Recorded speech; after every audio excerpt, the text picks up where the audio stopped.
अर्नब के आगे दो अर्नब, अर्नब के पीछे दो अर्नब, बोलो कितने अर्नब। इस लाइन से अपनी फेसबुक पोस्ट की शुरुआत करते हुए रवीश कुमार ने अर्नब चैट कांड पर अपनी बात रखी है।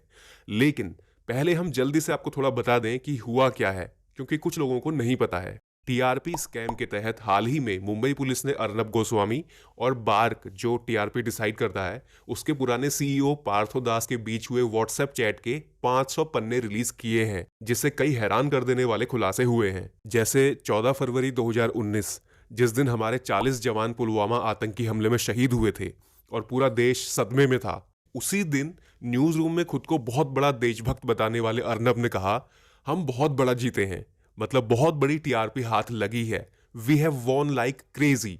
यही नहीं, 26 फरवरी को बालाकोट स्ट्राइक हुई थी। उससे 3 दिन पहले 23 फरवरी को पार्थो दास से बात करते हुए अर्नब कहता है कि पाकिस्तान के खिलाफ कुछ बड़ा करने वाले हैं। इस पर पार्थो दास का कहना था, ये तो ऐसे सीजन में उस बड़े आदमी के लिए अच्छा होगा, इससे वो चुनाव एक तरफा जीत जाएगा। वैसे होगा क्या, स्ट्राइक या कुछ और बड़ा? तो अर्नब कहता है, नॉर्मल से बड़ी स्ट्राइक होगी और गवर्नमेंट कॉन्फिडेंट है कि ऐसी स्ट्राइक करेंगे कि लोग खुश हो जाएंगे। ये एग्जैक्ट शब्द प्रयोग किए गए हैं। मतलब जवाबी कार्रवाई होगी, ऐसा तो सभी देशवासियों को अंदाजा था, लेकिन स्ट्राइक ही होगी, नॉर्मल नहीं होगी बल्कि बड़ी होगी। और गवर्नमेंट इस बारे में कॉन्फिडेंट भी है कि क्या होगा और कैसे होगा। ये अंदर की बात एग्जैक्ट शब्दों में ना तो आपको पता थी, ना हमें पता थी, ना अर्नब के साथ बात कर रहे पार्थो दास गुप्ता को पता थी।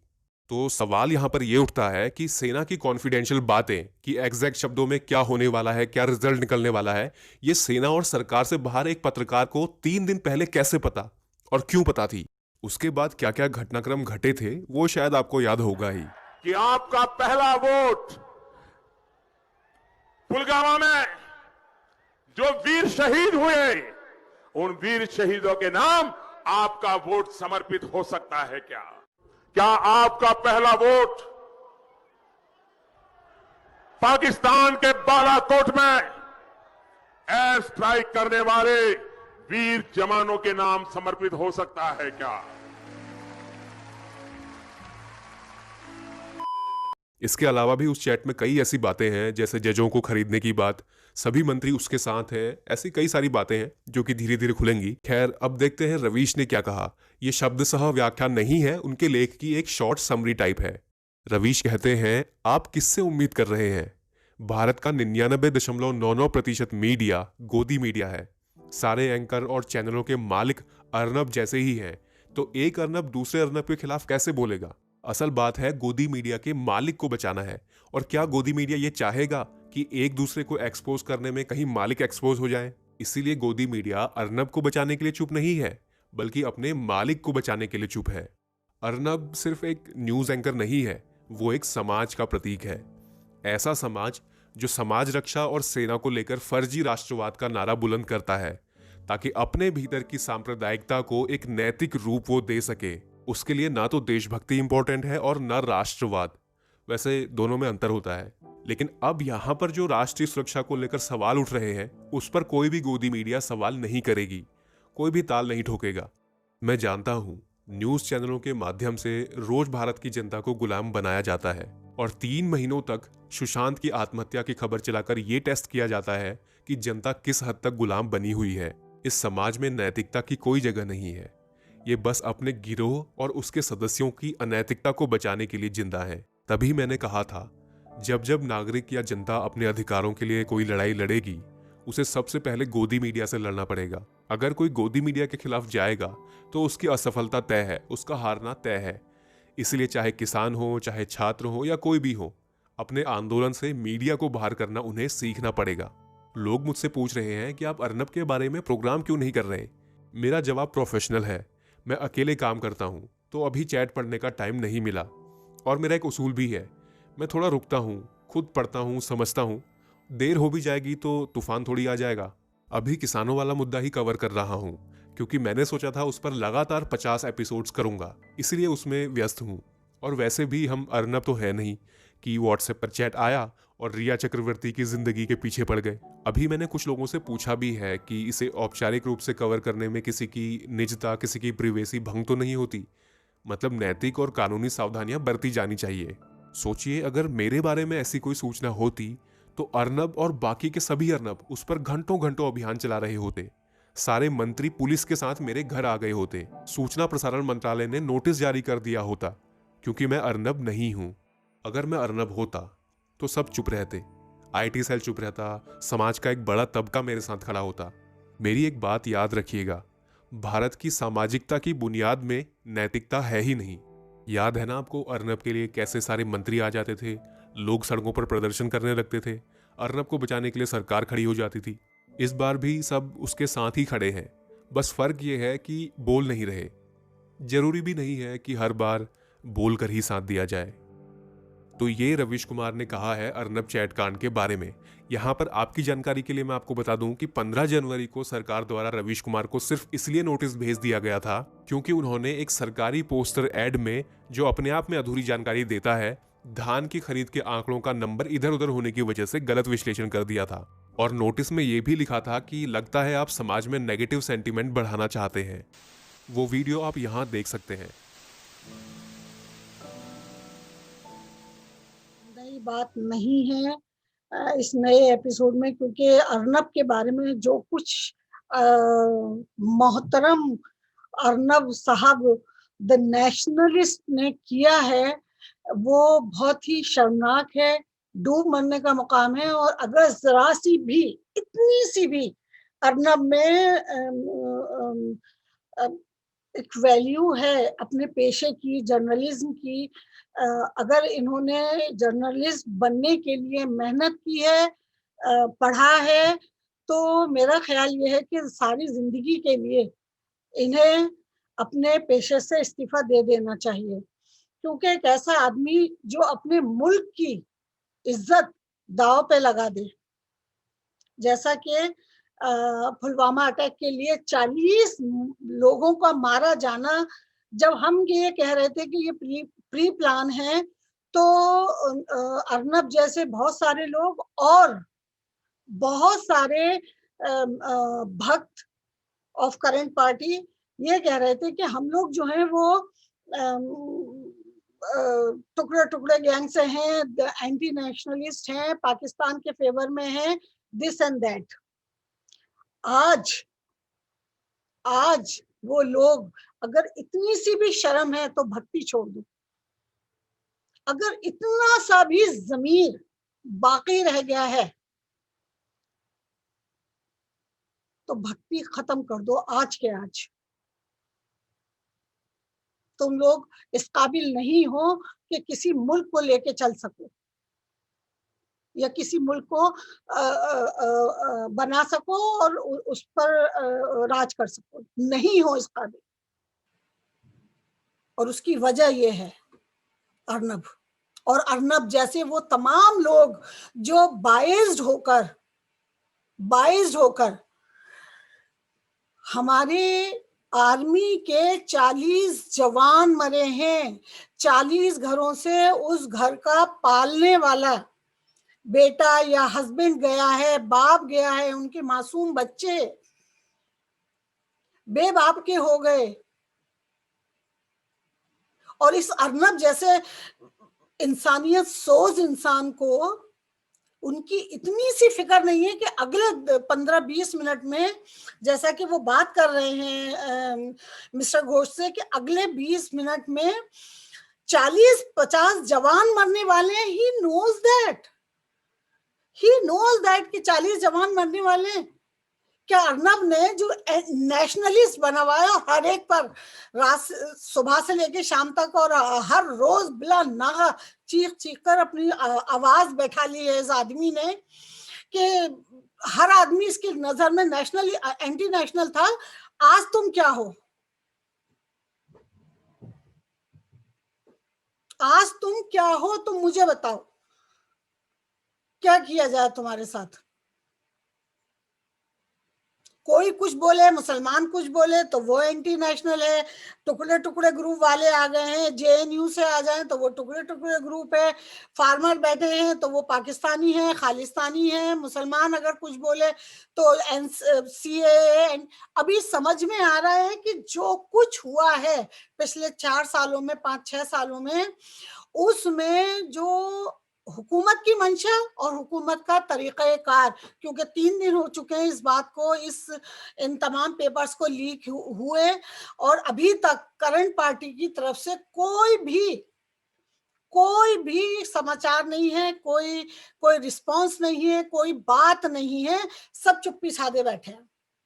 हमारे यूपी में और ख़ास तौर से नॉर्थ यूपी में एक कहावत है, उसमें एक अच्छा वर्ड नहीं है इसलिए मैं कहना नहीं चाहूँगी, लेकिन ऐसी हुकूमत को और ऐसे लोगों के लिए बड़ा एक पर्टिकुलर वर्ड है जो मैं यहाँ बोल नहीं सकती। अनफॉर्च्यूनेटली दिल तो बहुत चाह रहा है, और मैं सुबह से 10 बार वक़्त भी चुकी हूँ, पर पब्लिकली नहीं कह सकती क्योंकि वो वर्ड जो है वो इट्स नॉट गुड वर्ड। लेकिन आप ये बता दीजिए कि, और मैं बोलना भी नहीं चाह रही थी इस मौजू पर, क्योंकि बहुत चीज़ें सामने आ चुकी हैं, चेहरे खुल के सामने आ गए हैं। जो लोग कल तक अर्नब को सपोर्ट कर रहे थे वो भी खामोश हैं।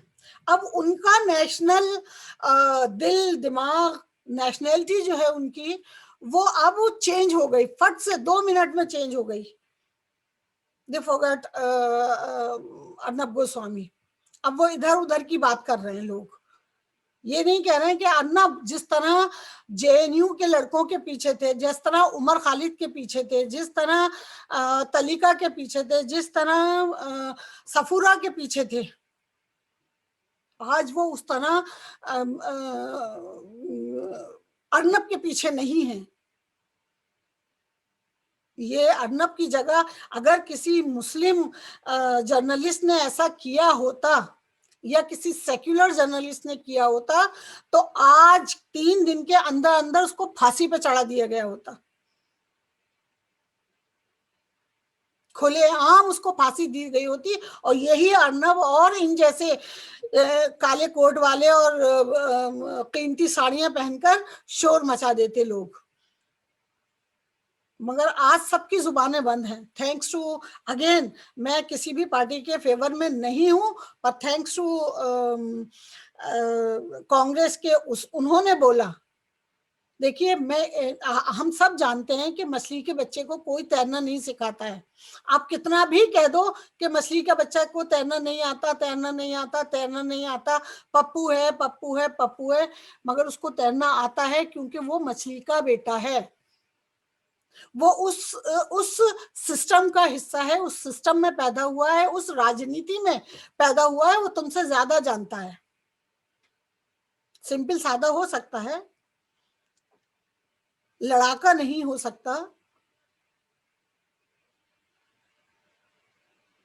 और आज उन्होंने मांग की है, और बिलीव मी, जर्नलिज्म को जिस तरीके से कत्ल किया है अर्नब ने, और अर्नब जैसे बेशुमार लोगों ने, एक अर्नब नहीं है, और 4-5-7 लोग ऐसे काले कोट पहन के बैठ जाते हैं आनकर, जो शायद इस काबिल भी नहीं है कि आन के बैठे, क्योंकि जो सच नहीं बोल सकता उसको जर्नलिज्म में नहीं आना चाहिए। सच चाहे वो बीजेपी के खिलाफ हो, सच चाहे वो आरएसएस के खिलाफ हो, सच चाहे वो विश्व हिंदू परिषद के खिलाफ हो, सच चाहे वो कांग्रेस के खिलाफ हो, या XYZ एनीबॉडी, क्योंकि हमारे लिए, मेरे लिए मुल्क से बड़ा कुछ नहीं है। मगर हम तो एंटी नेशनल हैं क्योंकि वी आर मुस्लिम। तो एज अ मुस्लिम अगर हम एंटी नेशनल हैं, तो अर्नब गोस्वामी और तुम्हारे सपोर्टर और सारे पार्टी जो दोनों हाथों से इसको सपोर्ट कर रही थी, हु आर यू गाइज?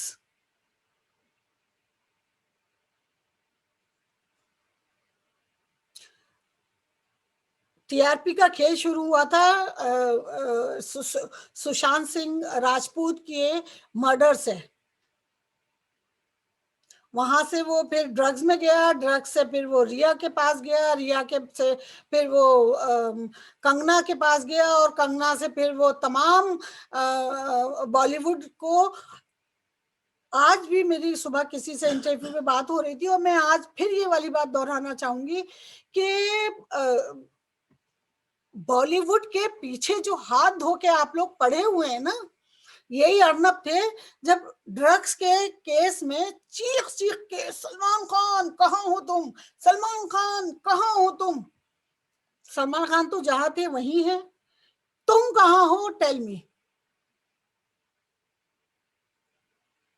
और अगेन तुमने उठा के पूरा 3 दिन में जो तुम्हारी मिस्टर अर्नब जो तुम्हारा रिस्पॉन्स आया वो सिर्फ इतना ही है कि पाकिस्तान का हाथ है।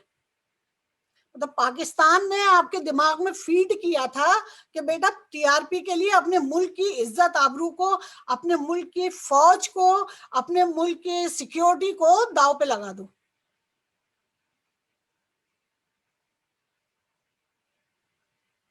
ये पाकिस्तान ने तुमसे क्या था, पाकिस्तान ने मुझसे क्यों नहीं कहा, मेरे तो 50 दोस्त पाकिस्तान से हैं। और अगर पाकिस्तान ने कहा तो तुमने माना क्यों? चलो ये अगर तुम्हारी बात बड़ी कर दी जाए, ये पाकिस्तान ने तुमसे कहा और तुमने कर दिया, तो फिर तुमने माना क्यों? The most nationalist of India Arnab Goswami. मैं अभी एक प्रोग्राम देख रही थी एनडीटीवी का, खबरों की खबर, जिसमें अश्वनी दुबे साहब जो हैं वो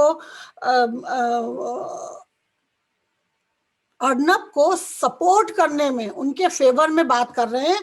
और बहुत ही बेशर्मी के साथ, मैं ये लफ्ज बहुत ही मजबूरी में इस्तेमाल कर रही हूँ क्योंकि इसके अलावा कोई और लफ्ज है नहीं उनके फेस एक्सप्रेशन देखने के बाद जो मेरे जहन में आया हो, तो बहुत ही बेशर्मी के साथ वो ये बात, इस बात को कन्विंस करने की कोशिश कर रहे हैं कि अभी अर्नब के बारे में कोई बात न की जाए, ये बात सारी अदालत जाएगी, फिर वो अदालत तय करेगी, कोर्ट तय करेगा कि अर्नब गिल्टी है या नहीं। ओके फाइन, ठीक है। तो अर्नब ने ये सब्र किया था जब वो रिया के पीछे लगा रहे थे गाड़ियां, अपने सारे टीम को भेजा हुआ था कैमरे और माइक लेके, वो जितने भी लोग आ रहे थे नारकोटिक्स डिपार्टमेंट में जिनको बुलाया गया था, उन सब के पीछे किस तरह से वो काली गाड़ी में जा रहे हैं, वो सफेद गाड़ी में जा रही हैं, अपनी बंद गाड़ी में से बैठकर वो रिया को चीख रही है, रिया तुम ड्रग्स लेती हो, रिया तुम चीख रही हो। इस हद तक पागल हो गए थे ये लोग टीआरपी के चक्कर में। उस वक्त तुम्हें ख्याल आया था कि रिया का सिर्फ न्यूज बता दें और बाकी काम जो है वो अदालत करेगी? सपोर्ट किया था आपने खुलकर मिस्टर अर्नब गोस्वामी, कंगना रनौत को, और कंगना रनौत के कहने पर आपने सारा ट्रायल मीडिया में टीवी पर बैठकर एवरी सिंगल डे किया है। आपने लोगों की इंसल्ट की है, आपने लोगों का नाम लेकर इंसल्ट की है, आप इस हद तक श्योर थे। और आज आपको सपोर्ट करने ना तो कपिल मिश्रा आए, ना रागनी तिवारी आए, ना संबित पात्रा हैं, ना ईवाई जी हैं। ये पहली बार देख रही हूँ कि राजनीतिक विशेषज्ञ मिस्टर दुबे आपको करने, आप पर बात करने आए हैं। ये आज आपके कर्मों का फल है, ये उन कर्मों का फल है जो पिछले 6 साल में आपने बोए हैं। अब आपका काटने का वक्त आ गया है, अब आप काटिए, क्योंकि हम जैसे तो जल कुड़कर रह जाते हैं, हम जैसे छोटे जर्नलिस्ट जो हैं, जो अपना कैरियर शुरू कर रहे हैं, लेकिन वो 40 शहीद आर्मी के जवान, ना उनकी मौत आपको बख्शेगी, ना उनके बच्चों की, बीवियों की, माओ की आहें तुम्हें सोने देंगी। तुम्हें उसका जवाब यहां भी, इस दुनिया में भी देना है और उस दुनिया में भी देना है। याद रखो इसको कि तुम किसी भी कीमत पर बख्शे नहीं जाओगे, चाहे तुम्हारे फेवर में, चाहे तुम्हारे फेवर में पूरी पार्टी उठा। हालांकि इनमें, इस पार्टी में से कोई नहीं बोलेगा, पीछे तुमसे बात करेंगे, आगे सामने आके कोई नहीं बोलेगा। अगर तुम्हारा पीएम से डायरेक्ट कनेक्शन था, अगर तुम्हारा होम मिनिस्ट्री से डायरेक्ट कनेक्शन था, अगर तुम्हारा डिफेंस मिनिस्ट्री से डायरेक्ट कनेक्शन था, सामने आन के कोई नहीं बोलेगा तुम्हारे, और ये बात तुम भी जानते हो और बहुत अच्छे से जानते हो। लेकिन ये सब मिलकर भी गरीब की आह से तुम्हें उन मासूम बच्चे जो जवान मरे हैं तुम्हें बख्श सकती हैं, माफ कर सकती हैं। उन बच्चों की क्या पता, ये जो हमारे आर्मी में लोग होते हैं वो किसी नेता अभिनेता के बच्चे नहीं होते हैं, किसी पावरफुल आदमी के बच्चे नहीं होते हैं, ये ऑर्डिनरी घरों से आए हुए लोग होते हैं। पता नहीं है कि उनके बच्चे किन हाल में जिंदगी गुजार रहे हैं, और आपको लगता है कि आपको इसका कोई भी कॉन्सिक्वेंसेस देखना नहीं होगा। आसमान से टपके हो, नॉर्मल इंसान तो नहीं हो, दैट्स फाइन, लेकिन नॉर्मल पैदा तो हुए हो ना। और दूसरी बात, अरुण जेटली के बारे में, एक मरते हुए आदमी, उनकी तबीयत ठीक है नहीं है, हॉस्पिटल में है, किसी वक्त भी कुछ हो सकता है, and you are waiting to die him, you are waiting. और अरुण जेटली जी, जो आदमी बिस्तरे मर्ग पर है, जिसके बारे में कुछ पता नहीं कि किस वक्त जिंदगी से नाता टूट जाए, आप साहब ने उनकी मतलब उनकी मौत का वेट कर रहे हो ताकि सबसे पहले खबर आप दे दो और आप जो है वो आपकी टीआरपी बनी रहे। मुझे नहीं पता मेरी मौत कैसे होनी है, लेकिन तुम्हारी मौत की एक छवि मैं देख सकती हूँ कि वो बहुत अच्छी हालत में नहीं होगी। क्यों? इसलिए कि जो जो जो जो बोता है वही काटता है। आज आपने ये नफरतें जो बोई हैं, नफरतों का जो दिमाग बनाया है हिंदुस्तान के पिछले 5-6 साल में, हिंदुस्तान के युवा को, आने वाली जनरेशन के जहन में जो जहर भरा है नफरत का, just to be a big man, बाबू तुम जैसों का कहीं ठिकाना नहीं। ये मेरी बहुत ही इमोशनल एक टॉक थी जो मैं बर्दाश्त नहीं कर रही थी, and I wanted to share with my people in India, and मेरा गुस्सा था जिसको निकलना चाहिए था एंड निकल गया। तो भाई आपने जो बोया है हम देखेंगे कि कैसे उसको काटा जाए, और आप कैसे काटते हैं और क्या काटते हैं। Thank you so much, and signing off, Razia Mashkoor. वतन की बात, हम वतनों के साथ, देखते रहिए, like comment and support us as an independent media we just started, and looking forward कि आप लोग हमें इस वीडियो को शेयर करें, ज्यादा से ज्यादा लोगों तक पहुंचाएं, और बस इतनी सी बात। Thank you.